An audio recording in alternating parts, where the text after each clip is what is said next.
Brought to you by PrayLatin.com, makers of prayer cards featuring complete English phonetic renderings of Latin pronunciations. In our time, we are seeing a growing number of Catholic bishops, mostly from the Western world, expressing their disdain and disgust with the synodal process. This has come in various forms.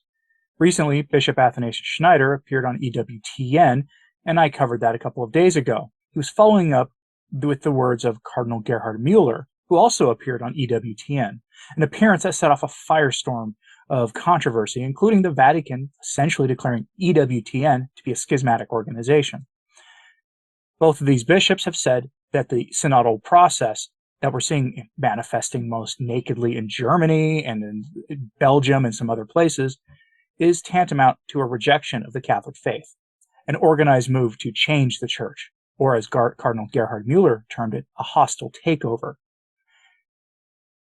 What I have for you today is something interesting. Bishop Athanasius Schneider has a letter that was published on LifeSite News' website. It's addressed to the general public. I have it for you here in full. Bishop Schneider tells us that we have no duty to obey heretical bishops or even a pope if they're trying to destroy the deposit of the faith. For those of you who think we must obey Francis in everything, Schneider disagrees, to put it mildly. Now, I know some of you have real questions about Schneider. You know, he says these things and then concelebrates the Mass with Francis, though strictly speaking, that's not what happened. What happened was he concelebrated the Mass with his bishop while Francis was there. At least that's how it's supposed to be on paper. But nonetheless, many of you have questions. He concelebrated a Mass essentially with Francis while also saying these things. You'd have to ask the bishop about that for yourself. His advice here is rooted in the deepest theology of the church. It does at times get a little dense, but I think you'll be able to follow what he's saying pretty well. We have no duty to follow these people, going back all the way to not just St. Thomas, but St. Augustine, and yes, even to St. Paul rebuking St. Peter. I'll be curious what you think about this. So, without further ado, The Correct Meaning of Obedience to the Pope by Bishop Athanasius Schneider. The Holy Church is first and most deeply a divine institution, and she is a mystery in its supernatural meaning. Secondly, it has also the human and visible reality, the visible members and the hierarchy, Pope, Bishop, Priest.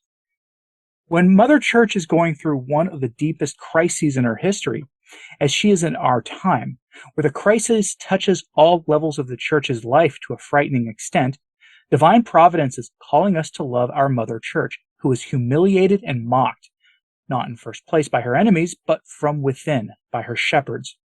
We are called to help our Mother Church, each of us in his place, to help her for a true renewal through our own fidelity to the immutable integrity of the Catholic faith, through our fidelity to the constant beauty and sacredness of her liturgy, the liturgy of all ages, through our intense spiritual life in union with Christ, and through acts of love and charity. The mystery of the Church is greater than just the Pope or the Bishop. Sometimes popes and bishops did harm to the Church, but at the same time, God used other instruments, often the simple faithful, simple priests, or a few bishops, to restore the holiness of faith and life within the Church.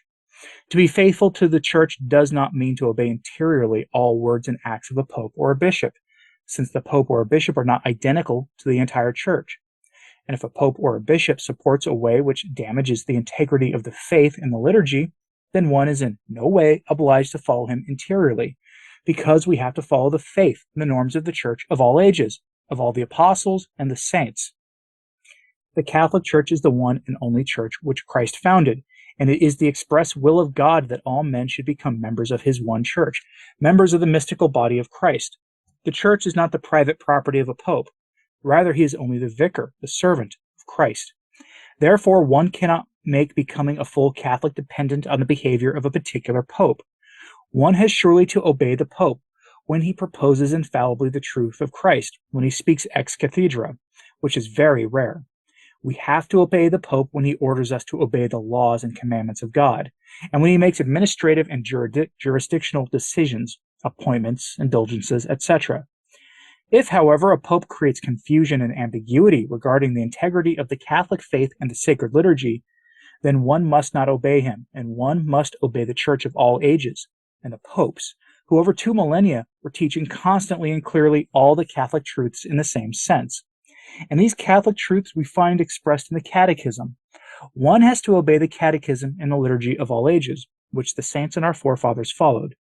Along with other reflections, there is presented in the following lines a short summary of Professor Roberto de Mattei's masterly talk, Obedience and Resistance in the History of the Church, given at Rome Life Forum, 18th of May, 2018. It is a false obedience when a person divinizes men who represent authority in the church, pope or bishop, when this person accepts orders and consents to affirmations of his superiors, which evidently harm and weaken the clarity and integrity of the Catholic faith. Obedience has a foundation, a purpose, conditions, and limits. Only God has no limits. He is immense, infinite, eternal. Every creature is limited, and that limit defines his essence. Therefore, neither unlimited authority nor unlimited obedience exists on earth. Authority is defined by its limits, and obedience is also defined by its limits.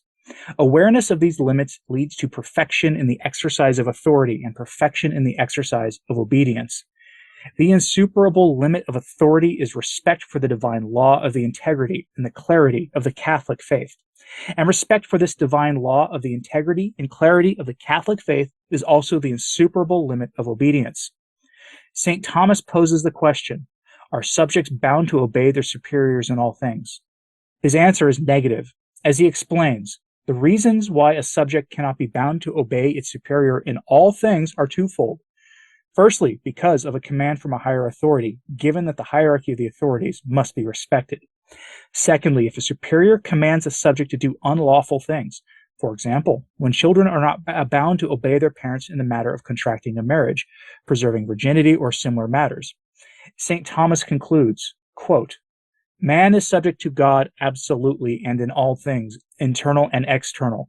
He is therefore bound to obey God in all things.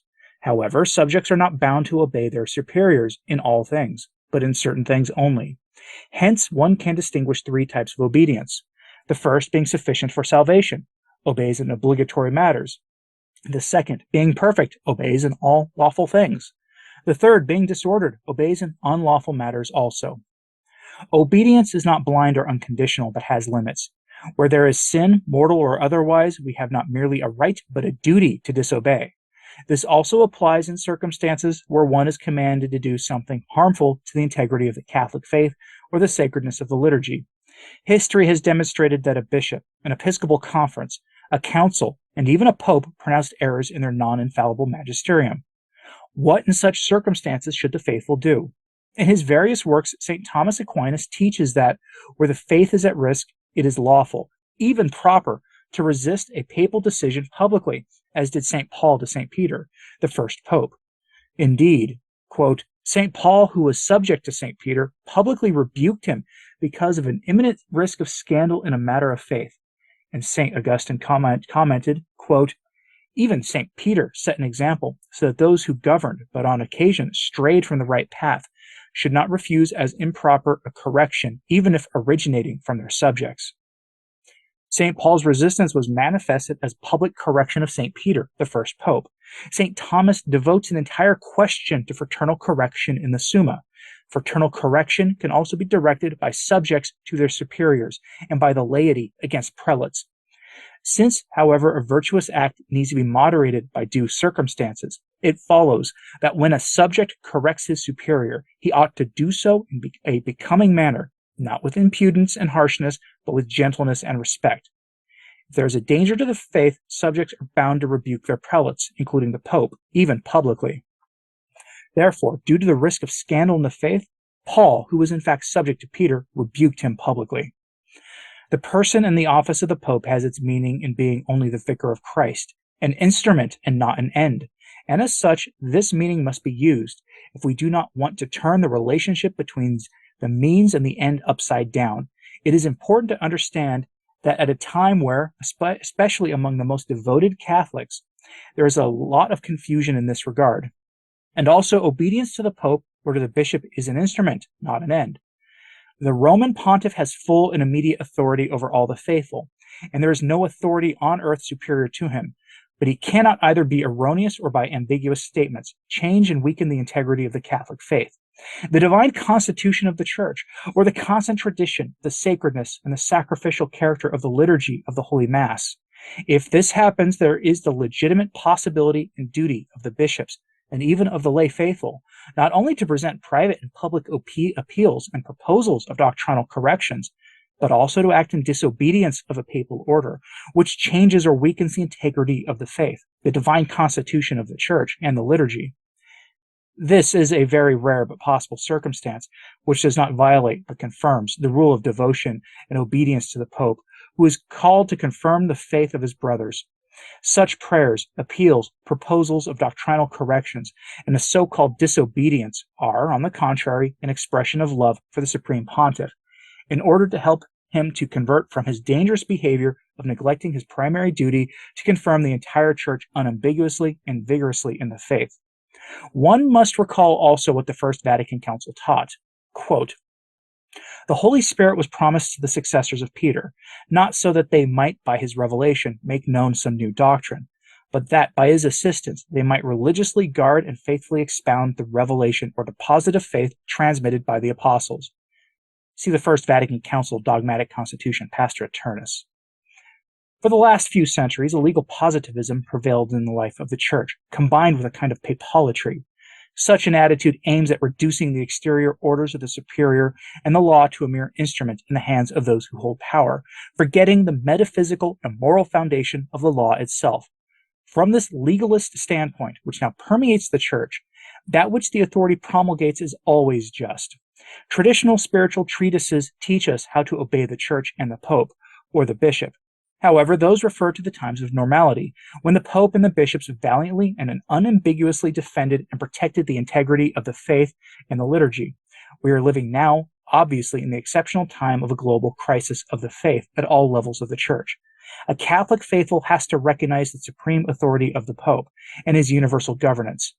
However, we know that in the exercise of his authority, the Pope may commit abuses of authority to the evident detriment of the Catholic faith and the sacredness of the liturgy of the Holy Mass, as has unfortunately occurred in history. We wish to obey the Pope, all popes, including the current Pope, but if in the teaching of any Pope we find an evident contradiction, our rule of judgment follows the bimillenary tradition of the Church, i.e. the constant teaching of the popes throughout millennia and centuries. According to Father Enrico Zoffoli, the worst evils of the Church do not originate from the malice of the world, interference or persecution of the laity by other religions, but above all from the human elements which make up the mystical body, the laity and the clergy. Quote, "It is the disharmony produced by the insubordination of the laity to the work of the clergy and the clergy to the will of Christ. To the authority of a pope or a bishop which exceeds the limits of the divine law and the integrity and clarity of the Catholic faith, one must mount firm resistance, which may become public. This is the heroism of our time, the gravest path to sanctity today. To become saints means doing the will of God. Doing the will of God means obeying his law always, in particular, when this is difficult or when this time places us in conflict with men, who, though as legitimate representatives of his authority on earth, pope or bishop, are unfortunately spreading errors or weakening the integrity and clarity of the Catholic faith. Such moments are very rare in the history of the Church, yet they have happened, as is evident in the sight of all in our time also. Many in the course of history have manifested heroic behavior, resisting the unjust laws of the political authority. Greater still is the heroism of those who have resisted the imposition by ecclesiastical authority of doctrines which diverge from the constant tradition of the faith and liturgy of the Church. Filial, devout, respectful resistance does not lead to departure from the Church, but multiplies love for the Church, for God, for his truth, because God is the foundation of every authority and every act of obedience. Because of the love for the papal ministry, the honor of the Apostolic See, in the person of the Roman Pontiff, some saints, such as St. Bridget of Sweden and St. Catherine of Siena, did not shy from admonishing the popes, sometimes even in somewhat strong terms, as we can see St. Bridget reporting the following words of the Lord, addressed to Pope Gregory XI, quote, "Start to reform the Church that I purchased with my own blood in order that it may be reformed and led back spiritually to its pristine state of holiness. If you do not obey this, my will, then you can be quite sure that you're going to be condemned by me before all my heavenly court, the same kind of sentence and spiritual justice with which one condemns and punishes a worldly prelate who is to be stripped of his rank. He is publicly divested of his sacred pontifical garb, defeated and accursed. This is what I will do to you. I shall send you away from the glory of heaven. However, Gregory, my son, I admonish you again to convert to me with humility. Heed my counsel. Saint Catherine of Siena, a doctor of the Church, addressed the following blunt admonition to Pope Gregory XI, demanding that he vigorously reform the Church, or if he should fail to do it, renounce the papacy. Quote, Most holy and sweet Father, your poor unworthy daughter, Catherine in Christ's sweet Jesus, commends herself to you in his precious blood. Divine truth demands that you execute justice on the abundance of many iniquities committed by those who are fed and pastured in the garden of Holy Church. Since he has given you authority and you have assumed it, you should use your virtue and power, and if you are not willing to use it, it would be better for you to resign what you have assumed. More honor to God and health to your soul would it be. When those in authority in the Church, Pope, bishops, as it is the case in our time, fail to fulfill faithfully their duty to keep and defend the integrity and clarity of the Catholic faith and the liturgy, God calls the subordinates, even the little and simple ones in the Church, to compensate for the defects of the superiors by means of appeals, proposals of correction, and most powerfully, by means of vicarious sacrifices and prayers. During the deep crisis of the Church in the 15th century, where the high clergy often gave a bad example and failed grievously in their pastoral duties, Nicholas, Cardinal of Cusa, was deeply moved by a dream in which he was shown that spiritual reality of the power of self-offering, prayer, and the vicarious sacrifice. He saw in a dream the following scene. More than 1,000 nuns were praying in the little church. They were not kneeling but standing. They stood with open arms, palms facing upwards, in a gesture of offering. In the hands of a thin, young, almost childlike nun, Nicholas saw the Pope. You could see how heavy this load was for her, but her face was radiating a joyful gleam. This attitude we should emulate. Signed, Bishop Athanasius Schneider, on the 25th of October, 2022. That was Bishop Athanasius Schneider's latest letter, which was published by LifeSite News yesterday. I have a link to it directly in my show notes today at returntotradition.org. It's the name of this podcast with the .org at the end. Simply go to the website, find the post with today's video title in it, or today's date, and you'll find the link there. Curious what you thought about this.